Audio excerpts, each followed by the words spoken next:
The Royal Court has announced the demise of the advisor of His Majesty the King for Cultural and Scientific Affairs, Dr. Mohammed Jabir Al-Ansari, who passed away after a long career of intellectual endeavors. In a statement, the Royal Court prayed to Allah the Almighty to rest the soul of the deceased in eternal peace and bless his relatives with patience and fortitude.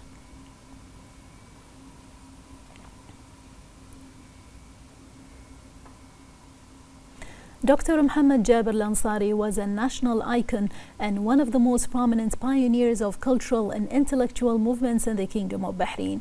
Dr. Al-Ansari was born in Muharraq in 1939 and devoted his life to the study of Arab and Islamic society, leaving a rich legacy that spanned more than 7 decades, during which he enriched the cultural scene with outstanding works in Arabic and social literature and criticism. Al-Ansari adopted a very important intellectual and cultural project, namely the study of the mental and societal structures of the Arab life, a project that attracted the attention of intellects in the Arab world. His writings, articles, and intellectual visions covered large areas of the Arab press from the Gulf to the Arab world.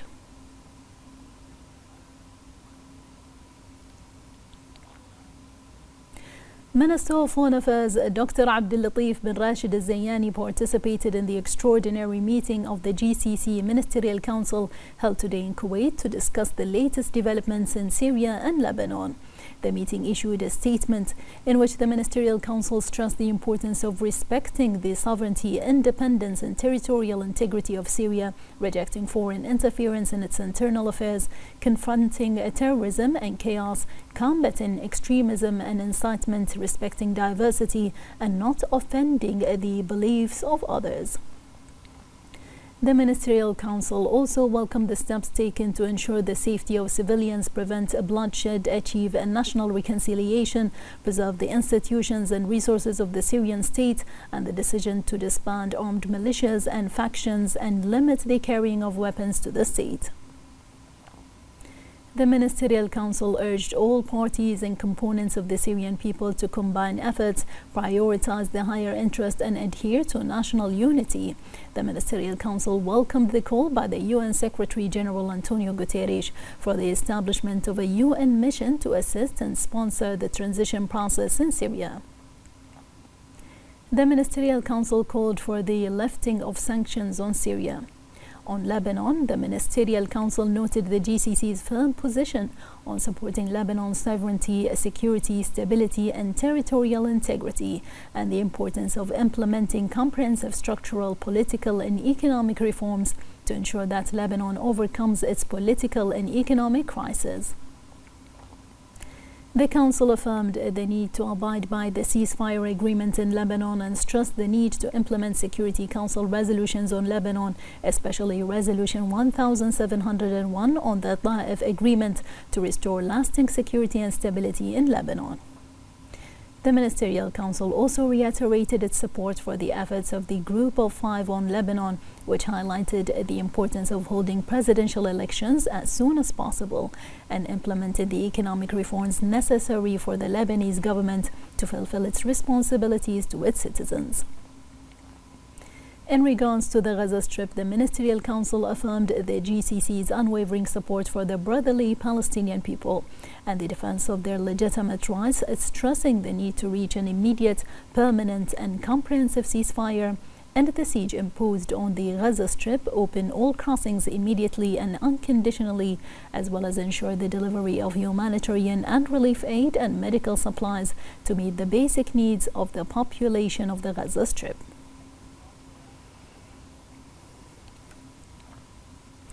The Minister of Oil and Environment and Special Envoy for Climate Affairs, Dr. Mohammed bin Mbarak bin Daina, affirmed that the issuance of Edict 7 of 2024 on waste transport licenses aims to curb illegal waste disposal in Bahrain. Dr. bin Daina hailed the directives of the personal representative of His Majesty the King and Chairman of the Supreme Council for Environment SCE, His Highness Sheikh Abdullah bin Hamad Al Khalifa, on waste management, which aims to advance environmental initiatives, reduce the negative impact of waste, and create opportunities for reuse instead of environmental disposal. He said that the waste management sector in Bahrain has witnessed remarkable development in the past years, thanks to the follow-up of the chairman of the SCE. The minister explained that the new ministerial edict will take effect 3 months after its issuance, with the SCE soon announcing the licensing mechanism for vehicles. Dr. bin Dana noted that the edict will require waste transporters to install GPS tracking systems and waste discharge sensors provided by a private company that will connect these devices to an electronic system accessible to relevant government entities.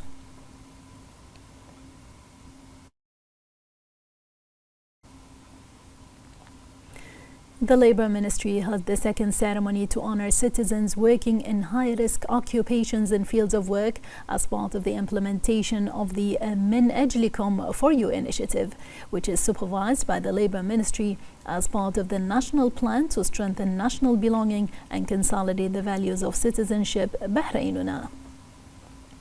On this occasion, Minister of Legal Affairs and Acting Labour Minister Youssef Khalaf stressed Bahrain's keenness under the leadership of His Majesty the King and the follow-up of His Royal Highness the Crown Prince and Prime Minister to protect workers and ensure their safety based on its commitment to the principles of human rights and providing a safe and healthy work environment, pointing out that the government appreciates the efforts and sacrifices of local nationals working in high-risk and difficult occupations in the private sector.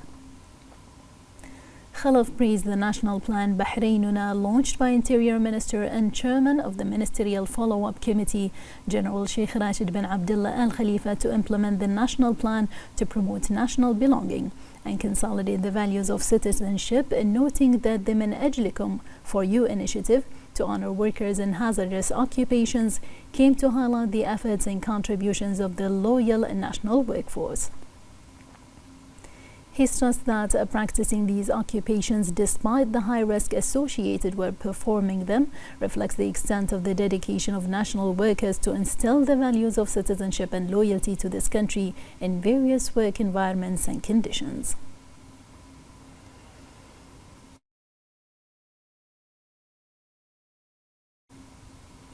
Bahrain's national team sealed its qualification to the semi-finals of the 26th Arabian Gulf Cup after defeating Iraq 2-0 in the second round of Group B at Jabir Al Ahmed International Stadium in Kuwait. Ali Madan scored the first goal in the 39th minute after a cross from Mohamed Marhoun, and in the second half, Madan added Bahrain's second goal in the 47th minute of the match. With this victory, Bahrain qualifies to the semi-finals of the tournament before playing the third and last round of the group stage against Yemen on Saturday at 5:30 p.m.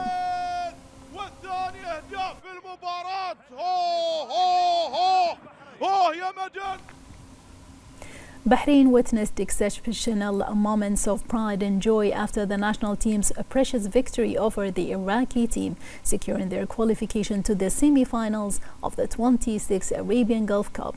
This outstanding achievement reflects the spirit of the Red Heroes and drew smiles on the faces of the Bahraini fans who gathered in the streets of the kingdom to celebrate this historical moment. More in this report.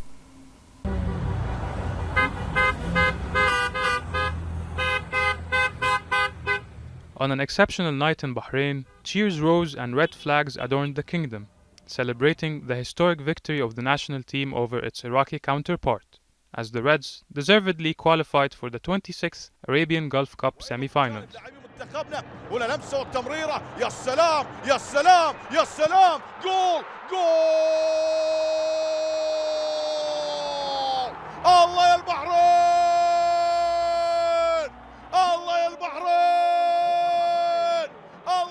The breathtaking match showed a fabulous performance that reflected Bahrain's consistency, determination and will of its heroes. The crowd that packed the stadium and filled the atmosphere with their enthusiastic chants, while celebrations filled the streets with chanting national songs and proudly waving the Bahraini flag. Bahrain fans are now looking forward to the upcoming stages with great confidence, hoping that this dream will continue and turn into reality by achieving another Gulf title to be added to the chapters of Bahraini glory.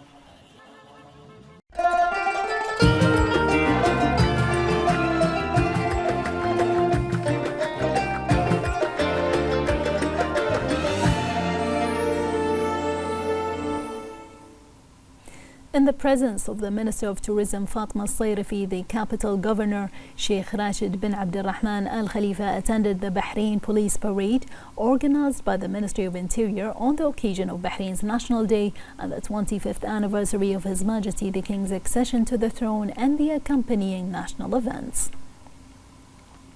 The event enhanced community partnership and national belonging by sharing celebrations with citizens and residents. The parade began from Bab al-Bahrain in the presence of a large audience of citizens, residents and visitors. The police band also performed musical pieces while the audience expressed admiration and appreciation for their level of performance. The event is an additional step aimed at enhancing communication with all segments of society and community partnership as a key mechanism in the development and modernization strategy adopted by the Ministry of Interior.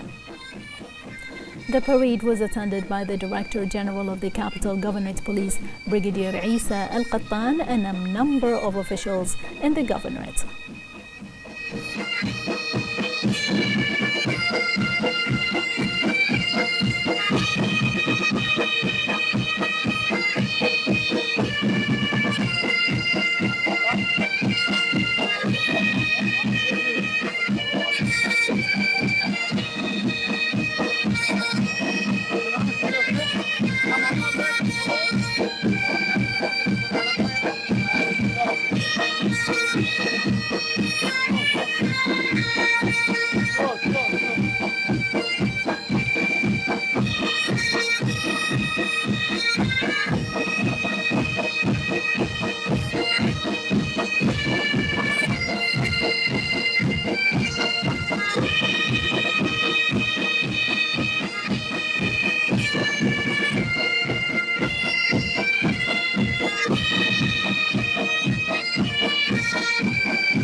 Coinciding with Bahrain's national holidays, the Heritage Village continues its activities in Ras Hayyan to include a wide range of interactive events and performances that celebrate Bahraini heritage and culture, targeting different age groups.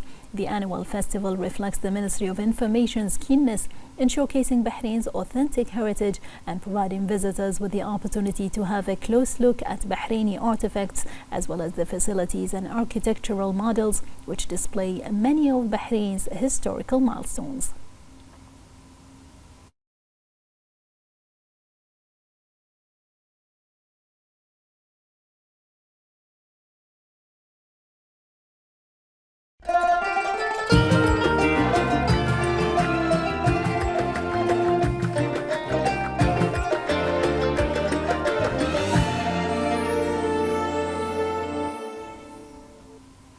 And in Arab and international news, UAE President His Highness Sheikh Mohammed bin Zayed Al Nahyan and Minister of Foreign Affairs of Turkey Hakan Fidan discussed enhancing cooperation between the UAE and Turkey in various fields in reflection of the strategic relations that unite the two countries. During the meeting, the two sides reviewed developments in the Middle East, stressing the need to intensify efforts to prevent the expansion of regional conflict which threatens security and stability and pursue a dear path to peace that ensures stability and security for all. They also discussed the latest developments in Syria, underscoring both countries' firm stance towards Syria's stability, sovereignty, and territorial integrity.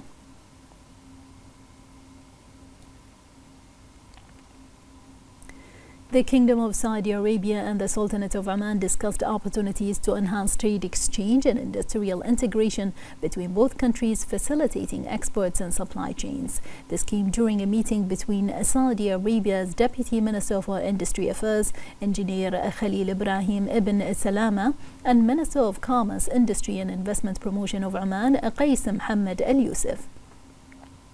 The meeting touched on challenges facing exporters in the two countries and the need to push industrial integration initiatives in line with the Saudi Vision 2030 and Oman Vision 2040.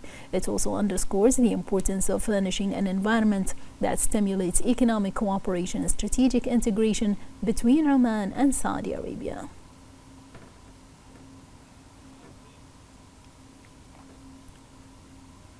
The Global Hunger Monitor confirms that the famine in Sudan has intensified to 5 regions and is anticipated to spread to 5 more by May.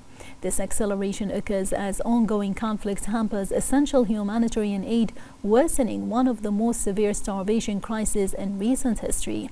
This came as the Sudanese government suspended its participation in the Global Monitoring for Food Security (GMFS) to protest a report showing that the spread of famine across the country due to the ongoing war since mid-April 2023. Approximately 24.6 million people, nearly half the Sudanese population, urgently require food assistance. This figure marks a significant rise from the 21.1 million initially projected for the period of October through February.